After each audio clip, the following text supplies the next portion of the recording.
El llano en llamas. De Juan Rulfo. Capítulo 6. Talpa. Natalia se metió entre los brazos de su madre y lloró largamente allí con un llanto quedito. Era un llanto aguantado por muchos días, guardado hasta ahora que regresamos a Cenzontla y vio a su madre y comenzó a sentirse con ganas de consuelo. Sin embargo, antes, entre los trabajos de tantos días difíciles, cuando tuvimos que enterrar a Tanilo en un pozo de la tierra de Talpa, sin que nadie nos ayudara, cuando ella y yo, los dos solos, juntamos nuestras fuerzas y nos pusimos a escarbar la sepultura desenterrando los terrones con nuestras manos, dándonos prisa para esconder pronto a Tanilo dentro del pozo y que no siguiera espantando ya a nadie con el olor de su aire lleno de muerte, entonces no lloró.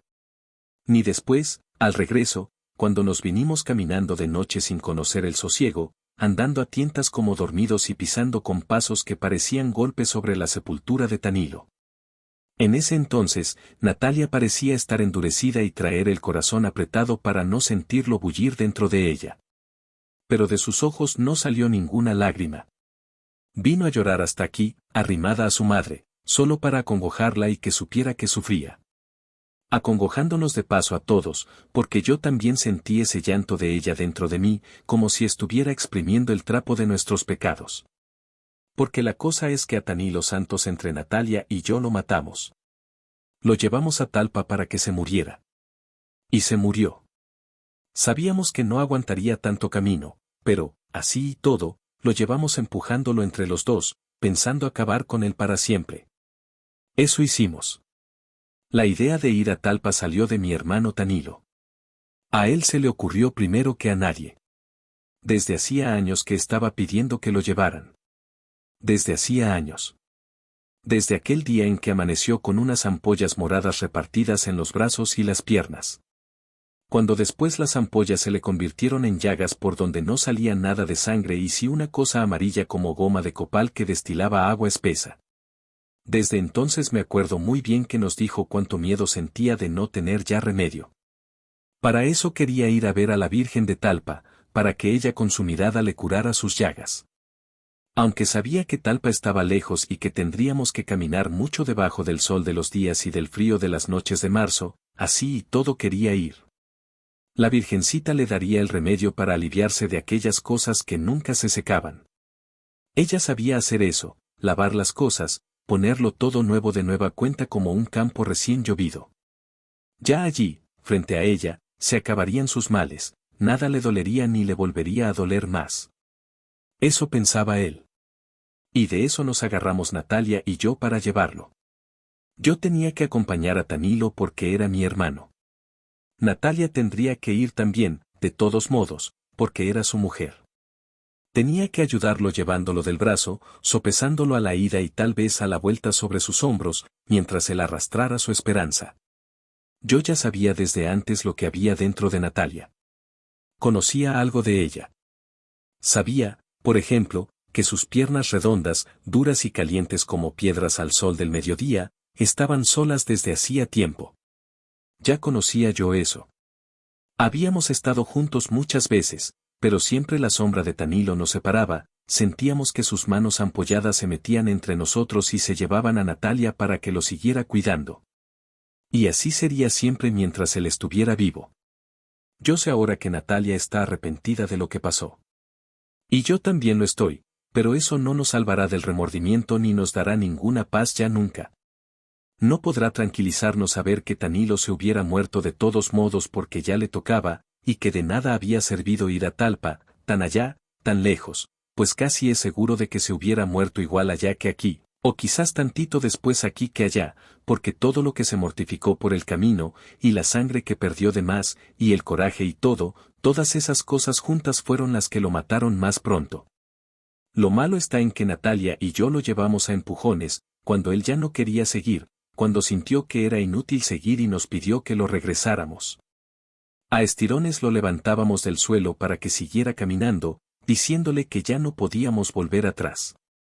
Ya está más cerca Talpa que Cenzontla. Eso le decíamos. Pero entonces Talpa estaba todavía lejos, más allá de muchos días.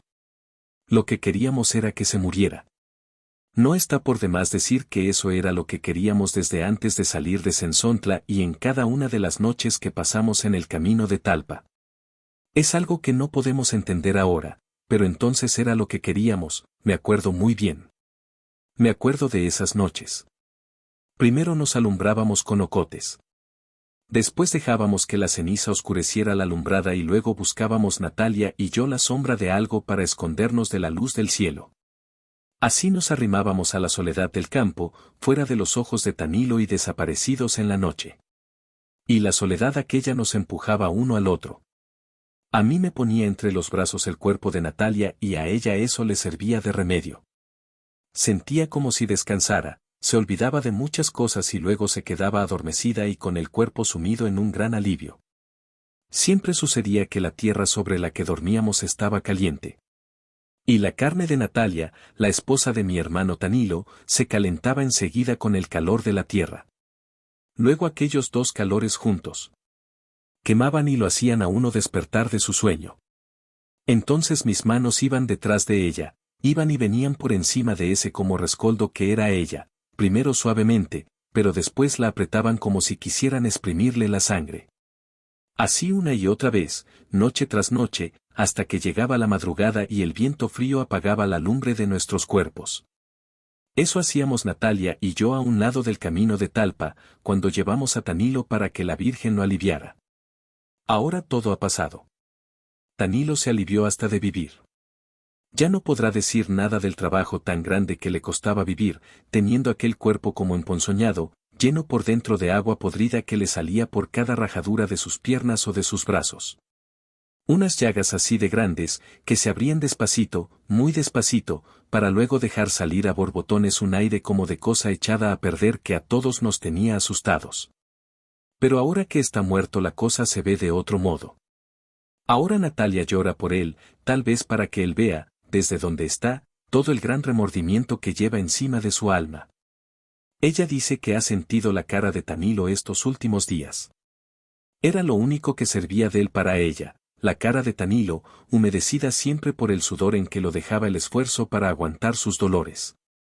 La sintió acercándose hasta su boca, escondiéndose entre sus cabellos, pidiéndole, con una voz apenitas, que lo ayudara. Dice que le dijo que ya se había curado por fin, que ya no le molestaba ningún dolor. Ya puedo estar contigo, Natalia. Ayúdame a estar contigo, dice que eso le dijo. Acabábamos de salir de Talpa, de dejarlo allí enterrado bien hondo en aquel como surco profundo que hicimos para sepultarlo. Y Natalia se olvidó de mí desde entonces. Yo sé cómo le brillaban antes los ojos como si fueran charcos alumbrados por la luna. Pero de pronto se destiñeron, se le borró la mirada como si la hubiera revolcado en la tierra. Y pareció no ver ya nada. Todo lo que existía para ella era el Tanilo de ella, que ella había cuidado. Mientras estuvo vivo y lo había enterrado cuando tuvo que morirse. Tardamos 20 días en encontrar el camino real de Talpa. Hasta entonces habíamos venido los tres solos. Desde allí comenzamos a juntarnos con gente que salía de todas partes, que había desembocado como nosotros en aquel camino ancho parecido a la corriente de un río, que nos hacía andar a rastras, empujados por todos lados como si nos llevaran amarrados con hebras de polvo. Porque de la tierra se levantaba, con el bullir de la gente, un polvo blanco como tamo de maíz que subía muy alto y volvía a caer. Pero los pies al caminar lo devolvían y lo hacían subir de nuevo. Así a todas horas estaba aquel polvo por encima y debajo de nosotros. Y arriba de esta tierra estaba el cielo vacío, sin nubes, solo el polvo. Pero el polvo no da ninguna sombra. Teníamos que esperar a la noche para descansar del sol y de aquella luz blanca del camino. Luego los días fueron haciéndose más largos. Habíamos salido de Sensontla a mediados de febrero, y ahora que comenzaba marzo amanecía muy pronto. Apenas si cerrábamos los ojos al oscurecer, cuando nos volvía a despertar el sol, el mismo sol que parecía acabarse de poner hacía un rato. Nunca había sentido que fuera más lenta y violenta la vida como caminar entre un amontonadero de gente, igual que si fuéramos un hervidero de gusanos apelotonados bajo el sol, retorciéndonos entre la cerrazón del polvo que nos encerraba a todos en la misma vereda y nos llevaba como acorralados. Los ojos seguían la polvareda. Daban en el polvo como si tropezaran contra algo que no se podía traspasar. Y el cielo siempre gris, como una mancha gris y pesada que nos aplastaba a todos desde arriba. Solo a veces, cuando cruzábamos algún río, el polvo era más alto y más claro. Zambullíamos la cabeza acalenturada y renegrida en el agua verde, y por un momento de todos nosotros salía un humo azul, parecido al vapor que sale de la boca con el frío. Pero poquito después desaparecíamos otra vez entreverados en el polvo, cobijándonos unos a otros del sol, de aquel calor del sol repartido entre todos. Algún día llegará la noche. En eso pensábamos. Llegará la noche y nos pondremos a descansar. Ahora se trata de cruzar el día, de atravesarlo como sea para correr del calor y del sol. Después nos detendremos. Lo que tenemos que hacer por lo pronto es esfuerzo tras esfuerzo para ir deprisa detrás de tantos como nosotros y delante de otros muchos. De eso se trata. Ya descansaremos bien a bien cuando estemos muertos. En eso pensábamos Natalia y yo, y quizá también Tanilo, cuando íbamos por el camino real de Talpa, entre la procesión. Queriendo llegar los primeros hasta la Virgen, antes que se le acabaran los milagros. Pero Tanilo comenzó a ponerse más malo. Llegó un rato en que ya no quería seguir. La carne de sus pies se había reventado y por la reventazón aquella empezó a salírsele la sangre. Lo cuidamos hasta que se puso bueno. Pero, así y todo, ya no quería seguir, me quedaré aquí sentado un día o dos y luego me volveré a Sensontla. Eso nos dijo. Pero Natalia y yo no quisimos. Había algo dentro de nosotros que no nos dejaba sentir ninguna lástima por ningún Tanilo. Queríamos llegar con él a Talpa, porque a esas alturas, así como estaba, todavía le sobraba vida. Por eso mientras Natalia le enjuagaba los pies con aguardiente para que se le deshincharan, le daba ánimos. Le decía que solo la Virgen de Talpa lo curaría. Ella era la única que podía hacer que él se aliviara para siempre. Ella nada más. Había otras muchas vírgenes. Pero solo la de Talpa era la buena. Eso le decía Natalia. Y entonces Tanilo se ponía a llorar con lágrimas que hacían surco entre el sudor de su cara y después se maldecía por haber sido malo. Natalia le limpiaba los chorretes de lágrimas con su rebozo, y entre ella y yo lo levantábamos del suelo para que caminara otro rato más, antes que llegara la noche. Así, a tirones, fue como llegamos con él a Talpa. Ya en los últimos días también nosotros nos sentíamos cansados. Natalia y yo sentíamos que se nos iba doblando el cuerpo entre más y más. Era como si algo nos detuviera y cargara un pesado bulto sobre nosotros. Tanilo se nos caía más seguido y teníamos que levantarlo y a veces llevarlo sobre los hombros. Tal vez de eso estábamos como estábamos, con el cuerpo flojo y lleno de flojera para caminar. Pero la gente que iba allí junto a nosotros nos hacía andar más aprisa. Por las noches, aquel mundo desbocado se calmaba. Desperdigadas por todas partes brillaban las fogatas y en derredor de la lumbre la gente de la peregrinación rezaba el rosario, con los brazos en cruz, mirando hacia el cielo de Talpa. Y se oía como el viento llevaba y traía aquel rumor, revolviéndolo, hasta hacer de él un solo mugido. Poco después todo se quedaba quieto. A eso de la medianoche podía oírse que alguien cantaba muy lejos de nosotros. Luego se cerraban los ojos y se esperaba sin dormir a que amaneciera. Entramos a Talpa cantando el alabado. Habíamos salido a mediados de febrero y llegamos a Talpa en los últimos días de marzo, cuando ya mucha gente venía de regreso. Todo se debió a que Tanilo se puso a hacer penitencia. En cuanto se vio rodeado de hombres que llevaban pencas de nopal colgadas como escapulario, él también pensó en llevar las suyas. Dio en amarrarse los pies uno con otro con las mangas de su camisa para que sus pasos se hicieran más desesperados.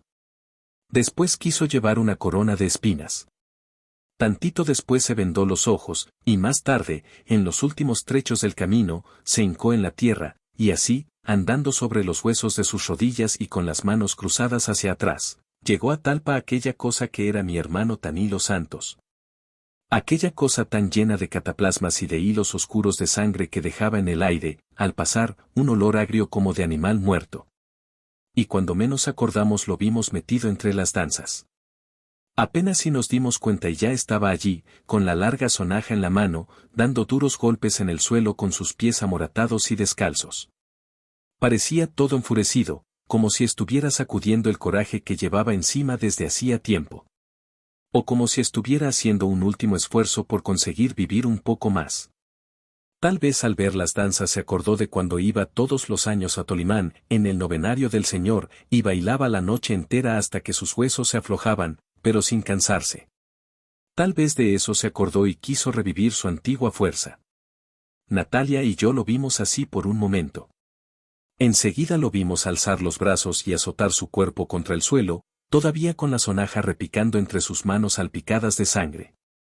Lo sacamos a rastras, esperando defenderlo de los pisotones de los danzantes.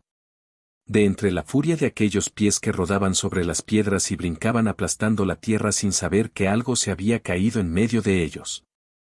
A horcajadas, como si estuviera tullido, entramos con él en la iglesia. Natalia lo arrodilló junto a ella, enfrentito de aquella figurita dorada que era la Virgen de Talpa. Y Tanilo comenzó a rezar y dejó que se le cayera una lágrima grande, salida de muy adentro, apagándole la vela que Natalia le había puesto entre sus manos. Pero no se dio cuenta de esto.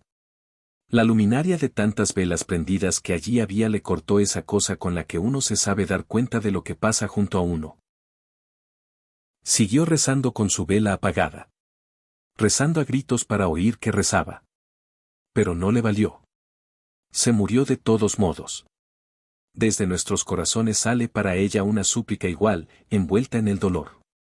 Muchas lamentaciones revueltas con esperanza. No se ensordece su ternura ni ante los lamentos ni las lágrimas, pues ella sufre con nosotros.